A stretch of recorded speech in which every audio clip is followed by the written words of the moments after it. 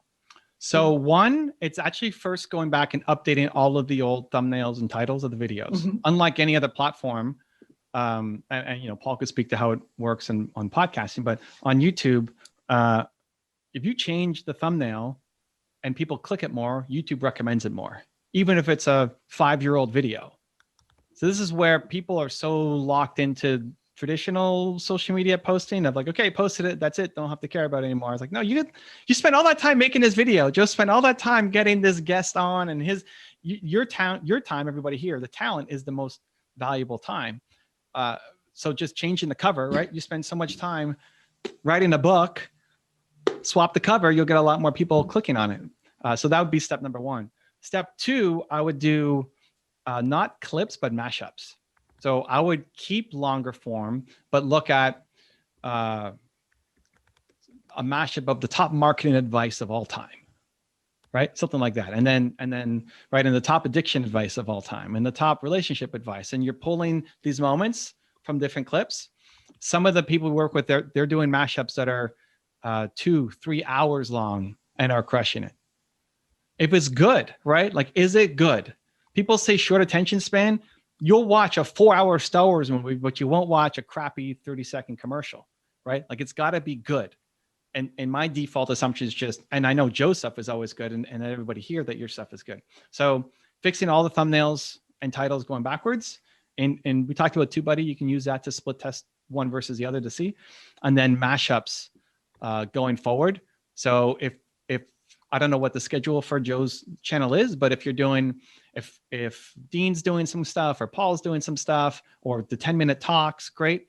And a second series is mashing up the old content and bringing it together.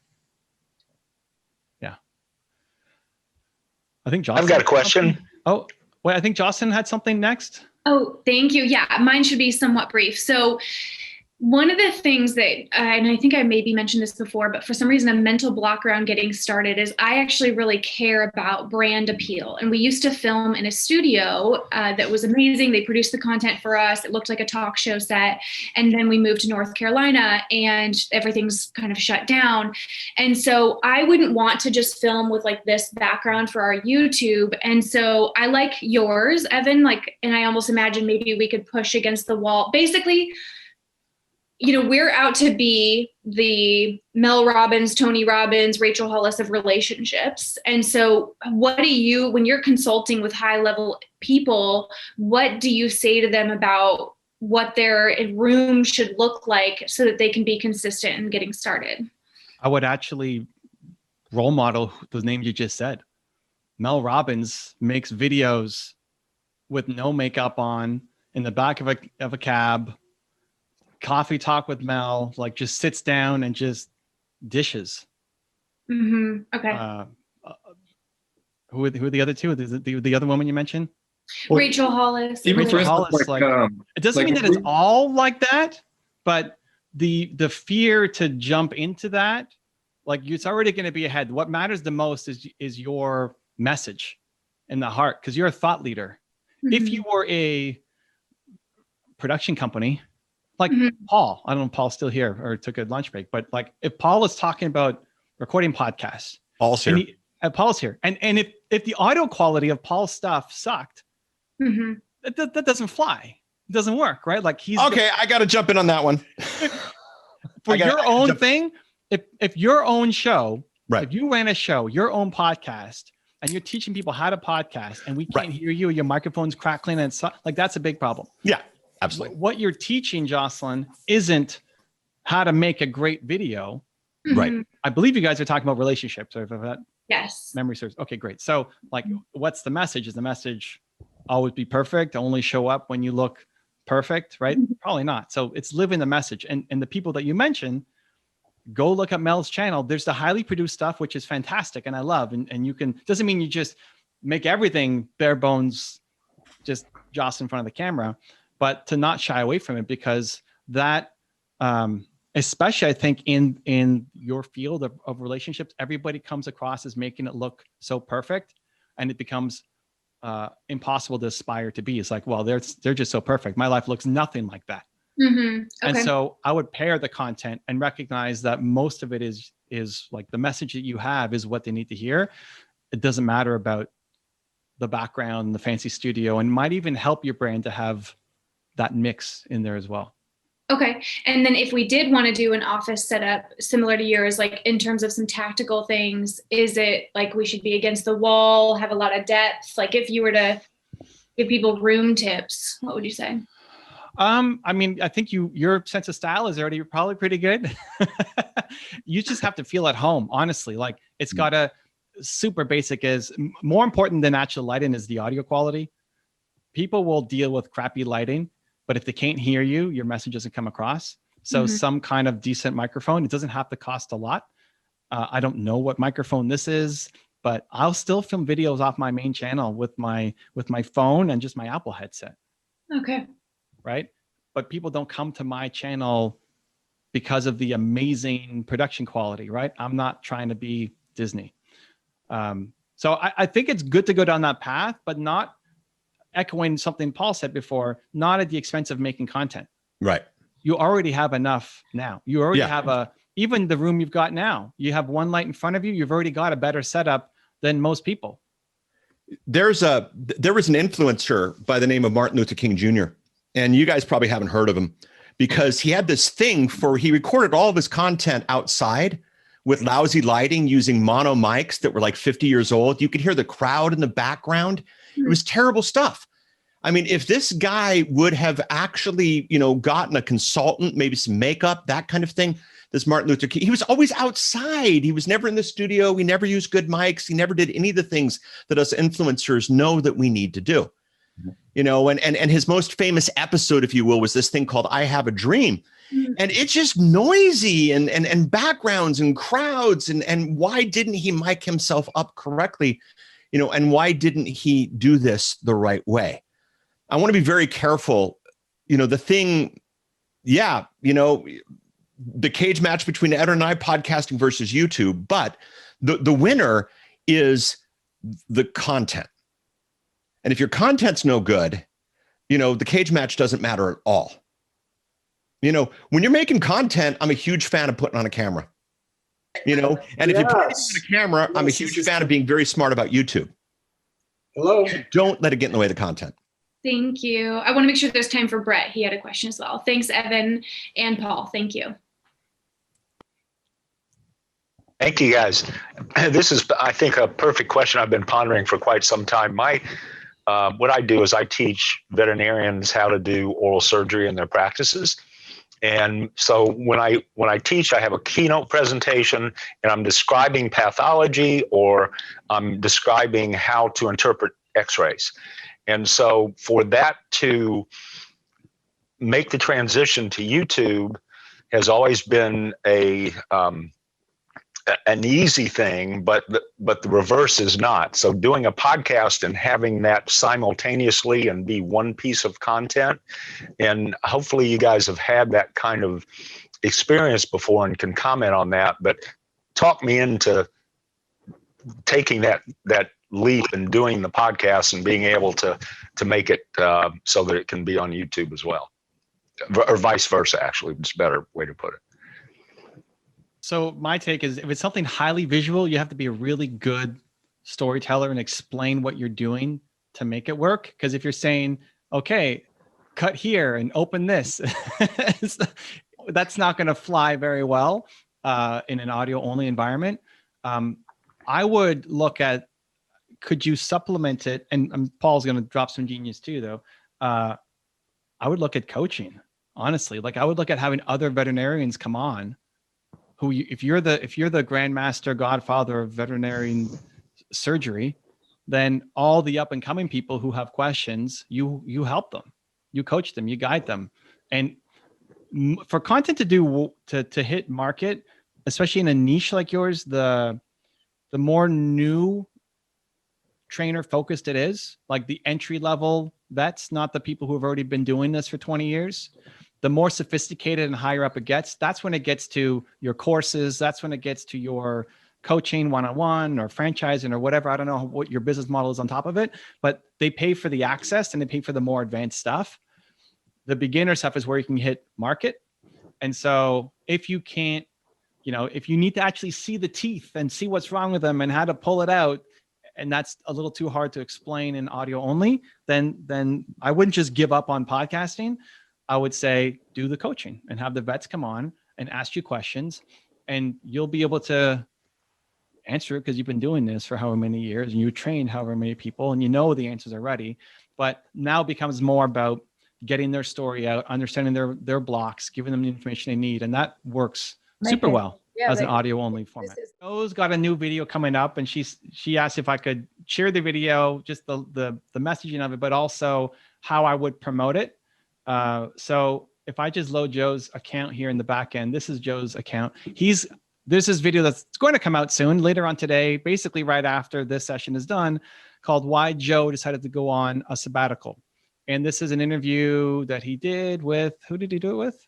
Ben Hardy. So this is Joe and Ben talking about it. Now, first off, I would, zoom in on Joe's face a little bit more, and probably brighten up that blue a little bit on it here. But this link is going to be the link to the video. We'll all see it when it goes live, and they'll probably be in the newsletter. A couple things. One, when you're promoting a new video, how do you get eyes on a new video? Make sure you're using the code at the end of the video so it's always in a playlist. Joe's team is now doing this. If you want to see how it's done, Harna, let's make it happen for this one. We'll make sure. When this video goes out to the newsletter that you'll get, look at the end. You'll see a code. And then when you watch the video on the side, you'll see all of his other videos from the channel. So some people just leave that open, and then Joe's going to rank up a whole bunch of views on his channel. The other thing I would do is anytime it's with somebody else, so this is with Ben Hardy, I would ask for Ben to help share it. One, in his newsletter.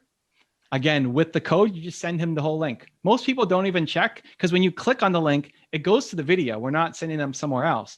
It's just when that video finishes, it auto sends them to the rest of your videos on your playlist. And I would also, if they have a YouTube channel, I would ask Ben, and Ben has a YouTube channel, he's building and growing it, to share it in his community tab. So the community tab is something that nobody really uses, and YouTube actually values a lot. So if I look up Ben Hardy, and I haven't done this, so we're doing this live together. Is it not Ben Hardy? Oh, I think it's Benjamin Hardy. Benjamin Hardy, PhD. Okay, here we go. So he's got 13,000 subs. So he's got his videos. Here is community tab. Nothing. He's got nothing here. I'm still logged in as Elko here because I wanted to show Elko's background. So let's log back in as me here. So he's got nothing posted. That's actually a big mistake. Most people completely ignore this. And when something does come here, a lot of people will see it. So I'd be asking Ben's team, Ben, one, do you mind sharing it to your newsletter list with that full link to the playlist? And two, can you post something to the community tab about it? Most people will be like, what's the community tab? And sure, I don't care. It's like some throwaway, but could actually lead to some good results, especially if that is going to be the only post on Benjamin Hardy's community tab. So that's just super quick. Again, stay tuned. I'm excited for this. I haven't seen it yet, but it's an hour and 48-minute video that's going on the Genius account basically right after this is done. And that's how I would promote it. Okay, I hope you found that video awesome and useful. So if you want to get a free copy of my book, I want you to click here. And if you want to watch some more videos that'll be useful and awesome, click here. Go ahead. They're over here. Do it now. Come on. Thank you. Watch them.